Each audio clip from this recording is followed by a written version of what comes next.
નમસ્કાર મિત્રો, વાસી રોટલી એવો ખોરાક છે જે રોટલી એક રાત કે વધારે સમય રાખવાથી તે વાસી થઈ જાય છે। આ ઘઉંના લોટમાંથી બનાવવામાં આવે છે અને તેને તંદૂરમાં બનાવવામાં આવે છે।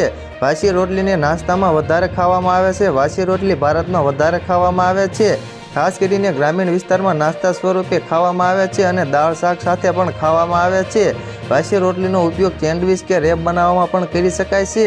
વાસી રોટલી ખાવામાં ઘણા ફાયદા છે। આ એક ફાઇબરનો એક સારો સ્ત્રોત છે, જેમ કે લોખંડ, મેગ્નેશિયમ, સોડિયમ। વાસી રોટલી ખાવાના કેટલાક નકારાત્મક પાસાઓ પણ છે। આનાથી કેલેરી અને સોડિયમ વધારે હોય છે। જો તમે તમારું વજન ઓછું કરવા માંગો છો કે તમારા લોહીના દબાણને નિયંત્રિત કરવા માંગો છો તો તમારે વાસી રોટલી ખાવાનું ઓછું કરવું પડશે। વાસી રોટલી સ્વસ્થ અને સ્વાદિષ્ટ છે, જે ઘણા લાભ પણ અપાવે છે, પરંતુ તેને લિમિટમાં ખાવું પડે। શું વાસી રોટલી ખાવાથી ખરેખર બીમારી દૂર થઈ જાય છે? વાસી રોટલી ખાવાથી કોઈ બીમારી દૂર થતી નથી। આ સાચી વાત છે કે વાસી રોટલી ખાવાથી કેટલાક પોષક તત્વો મળતા હોય છે। તો મિત્રો, હાલ માટે એટલું જ। ફરી મળીએ નવી અપડેટ અને નવા સમાચાર સાથે। તે પહેલાં ખાસ કરીને વિડીયોને લાઇક અને YTV ગુજરાતી ન્યૂઝ યુટ્યુબ ચેનલને ખાસ કરીને સબસ્ક્રાઈબ કરવાનું ભૂલતા નહીં મિત્રો।